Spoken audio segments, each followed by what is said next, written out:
po ang pagbubuhay mo sa pangalan ni Jesus na iyong butong na ang kataming tagapagligtas. Amen. Ang akin pong ang naitoka sa akin na ating pagbubulay-bulayan sa umagang ito dahil tayo po ay nasa buwan ng pagiging mabuting katiwala. Ito po ay ang stewardship of tayo. Naniniwala po ba kayo na tayo po ay may talento? Yes. Ayun. Tama po. Tayo pong lahat ay binigyan ng Diyos ng kanya-kanyang talento. Sige nga po, next slide po.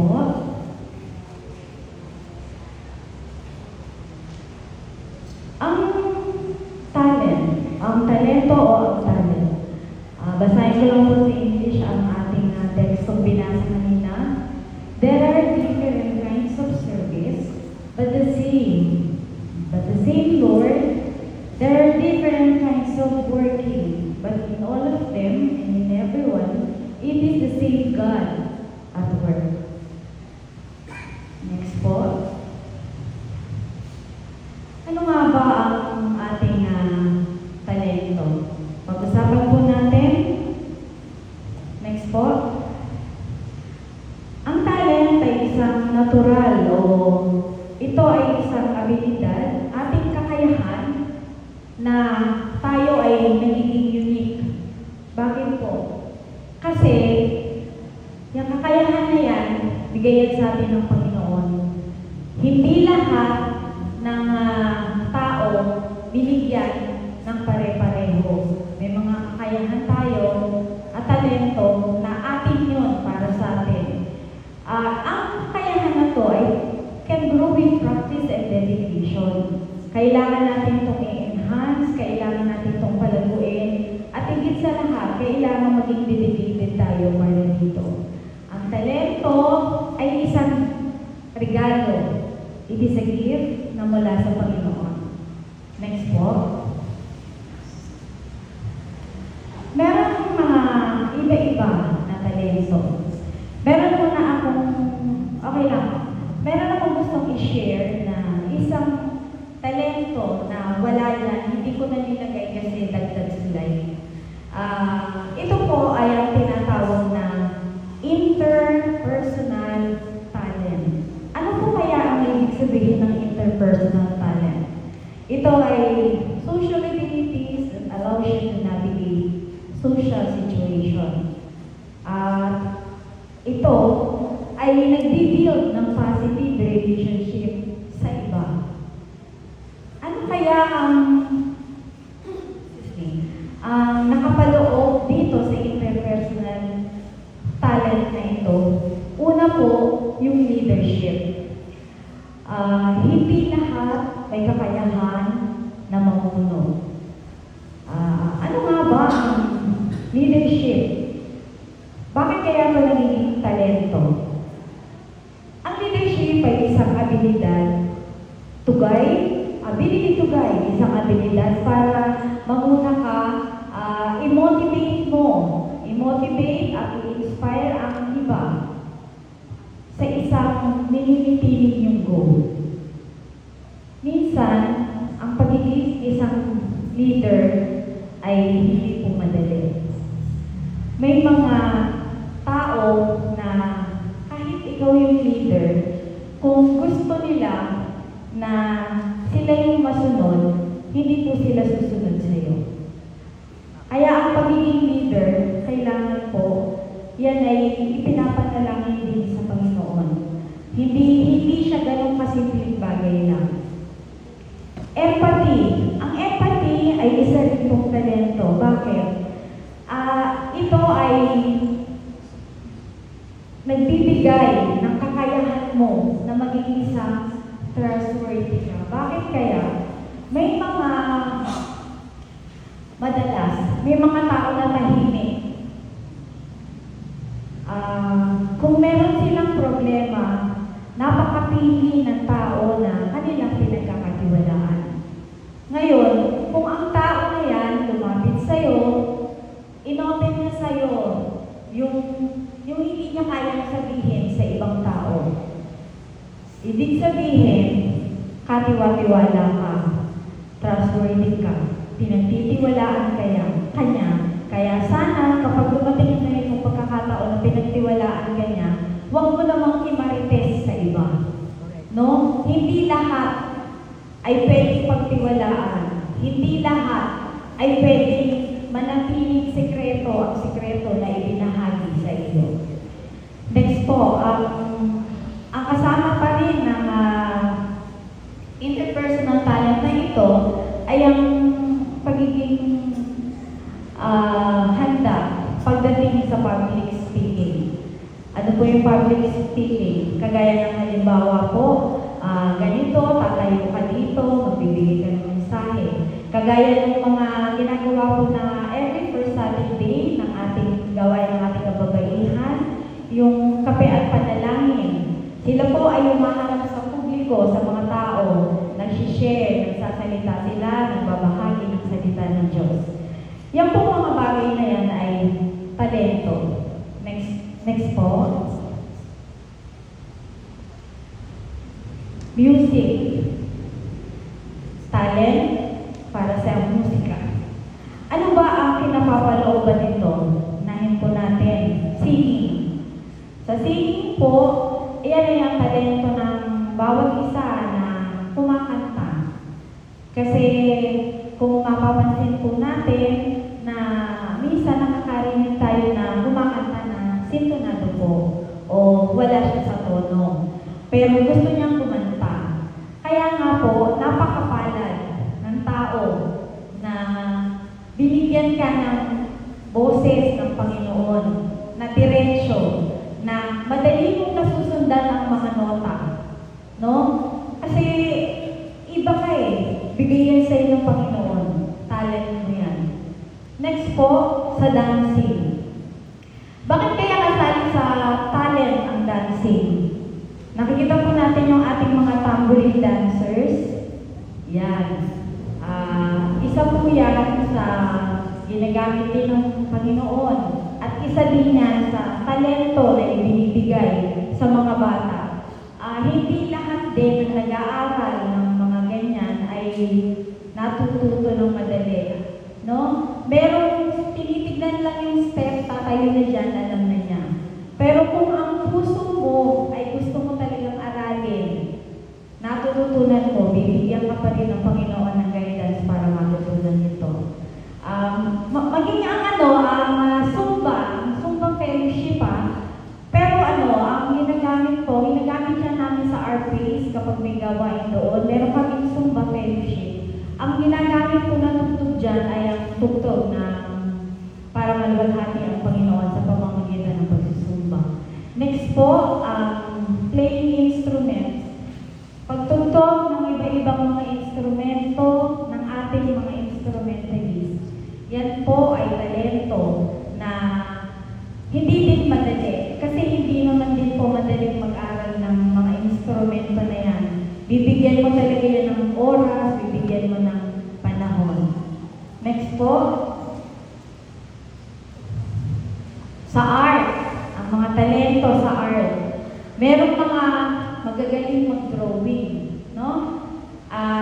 Yan drawing na yan, paano kaya yan na i-relate na magamit sa Panginoon? Pwede yan sa mga contest, sa mga gawain na minsan ginagawa nila kapag usually meron tayong Rizal District activity na ang bawat iglesia merong ginagawang mga drawing para contest siya, pero pagandahan siya. Ibig sabihin, yung talento mo sa drawing, nagagamit mo din doon. At maging dyan po yung painting, sa talento sa pagpipinta. Yan din po ay nagagamit dito. Kagaya ng mga namintura dito sa ating iglesia, bago tayo mag-anniversary, hindi lahat po ay marunong magpintura ng ganito kaganda. Kaya ang mga bagay na yan ay kasama sa talento. Next po, creativity. Dito naman, ang talent na to, ito yung merong storytelling. Yung storytelling na yan, ginagamit naman natin sa mga bata mga bata usually. Kasi ang mga bata, mas nakikinig sila kapag may mga pictures, may mga storytelling. Even sa Sunday school po, kailangan din niya na meron tayong topic na kwento na mula sa Bible na pinag-uusapan din natin. Next po, yung mga poster making, then din yung mga contest na sinasali natin kapag tayo may mga activity. Ganun din ang pag-e-edit, editing. Yung ginagawa ng mga gumagawa ng PowerPoint, yan po ay isang paglilingkod rin, isang talento na ginagamit sa paglilingkod sa ating Panginoon. Next po. So, sports. Bakit kaya nasali ang sports sa talent? Yung basketball, volleyball, badminton, bowling, tennis. Yung mga yan din po ay talento. Kung makikita natin, may mga magagaling talaga na mga sila yung nag-e-excel dyan sa mga sports na yan, no? Ang ating mga cluster 1 ng pastor, ginagamit din nila yan. Meron silang badminton fellowship. Hindi ko lang alam kung tinutuloy pa pastor sa cluster 1 po. Kayo po lang ng cluster 1, di po ba? Meron kayong badminton fellowship. Yung mga sports na yan, kasi ginagamit yan ng basketball fellowship. Dito sa may Crest, di po ba yung kabataan natin may ganyan? May fellowship, may pag-gather. Ang lahat ng yan ay talento na ginagamit din para makapaglingkod. Next po. Academics. Bakit kaya kasali ang academics sa talent? Unahin natin sa mathematics. Ang math ay kaya kasali sa talent natin, hindi lahat magaling sa math. Sino po naniniwala na lahat tayo dito magaling sa math? Ako po, aminado, hindi ako magaling sa math. Pero may sabi ang tatay ko. Sabi niya sa akin, ikaw, hindi ka magaling sa math. Pero, ang galing mong mag-compute pagdating sa pera. Kasi kahit kasasabi mo pa lang yan, binibilang ko na, sasagutin ko na. Kaya sabi ng tatay ko, sa lahat ng hindi magaling sa math, ikaw ang magaling sa math pagdating sa pera. Yan po. Yan, science. Kaya meron tayong mga scientists, di ba? Kasi talent nila yan. Hindi sa kanila yun. Writing, talent sa pagsusulat. Yung mga bagay na yan ay hindi lahat kaya mong gawin. Coding. Siyempre yan, ang ginagamitan po niyan, computer. Hindi din lahat magaling sa computer. Ako, aminado din ako, hindi ko yan alam. Hindi ako magaling dyan. Yung mga talent na yan ay mga bigay ng Panginoon, no? Next po. Yan, leadership. Kanina, binanggit ko na yan. Napakahalaga ng leadership. Leadership, ito yung mga motivate ka ng tao para i-pursue niya, ituloy niya, i-achieve niya yung goal na gusto niya. Ang leadership, kailangan ang altogether decision making natin dyan, kailangan ng teamwork, project solving, ang mga bawat isa, ang pagtutulong-tulong sa pag-solve sa mga kanya-kanyang problema ng bawat isa. Next po. How to develop your talent. Yung mga bagay na yan, paano kaya natin siya i-develop? Next slide po. Una, know the word discipline. Bakit kaya discipline? Una, meron mga, alam natin na, may mga singers na after ng performance, pinagbabawalan ng uminom ng malamig na tubig, no? Tapos, bago sila mag-perform, bawal din silang uminom ng malamig na tubig at bawal silang kumain ng mga matatamis. No? Kasi yan po ay makaka-apekto sa boses nila. Kaya, in preparation sa kanilang pagkanta, pinapaiwasan yung mga bagay na yan. At ganoon din, kapag after ng performance, bawal din na uminom ng malamig at bawal daw manigarilyo. Yung mga sabi ng mga expert na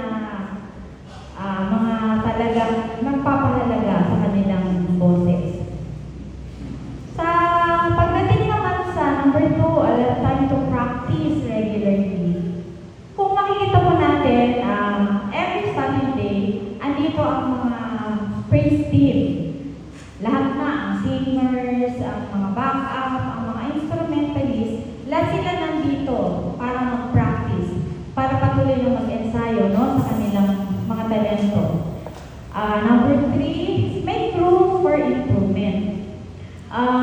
Minsan, tatanggap din tayo ng mga mali kasi yun yung makakatulong para sa atin. Para lalo natin mapabuti ang mga talentong ito.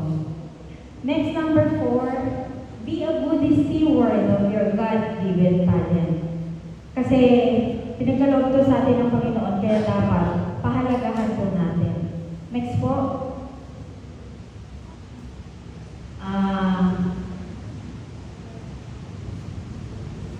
Pwede pong palakyan. Hindi ko siya mabasa.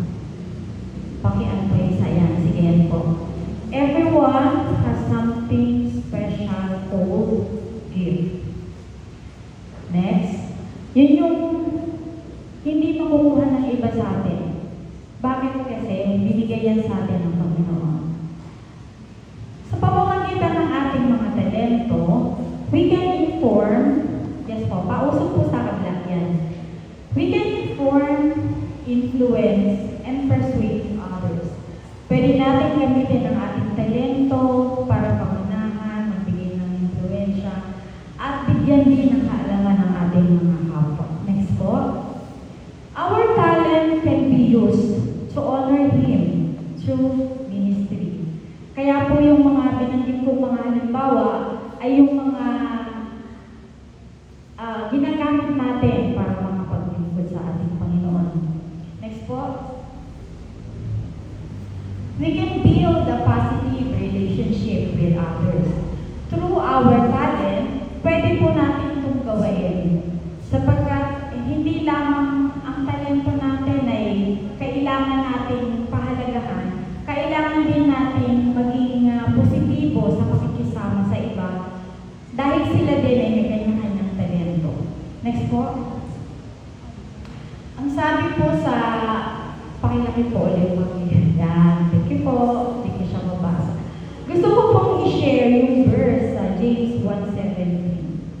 Every good and perfect gift is from above, coming down from the Father of the heavenly lights, who does not change like shifting shadows. Next po. Ang ating mga binigay sa atin ng Panginoon ay hindi natin pwedeng baliwalain. Yung isa pa atin, nakalimutan ko siyang basahin. Yung katabi po yan. Ang ating team sa ating stewardship of talent ay boldly loving through faithful stewardship by using our talent to glorify God. Next po. Yan. Pakilaki din po ulit. Yan. Salamat po. Stewardship of talent refers to accountability. We are accountable for what talent God has trusted us with. Kaya po, ang talento po natin ay huwag nating pabayaan, huwag po nating baliwalain. Kasi kaya niya po ito binigay sa atin, alam ng Panginoon na ito ay gagamitin natin para i-glorify natin siya. Next po.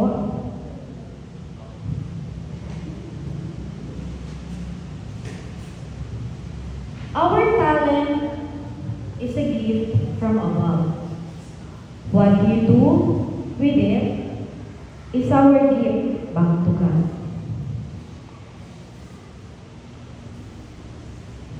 Ano po ang gagawin natin sa ating talento?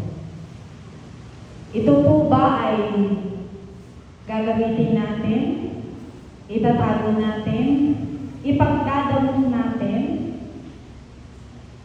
o ibibigay natin para sa kalwalhatian ng ating Diyos? Kayo po ang sasagot, sapagkat ang Panginoon ang ibinibigay sa atin ay para sa atin at ito ay para gamitin natin sa Kanyang kapurihan. In the name of the Father, the Son, and the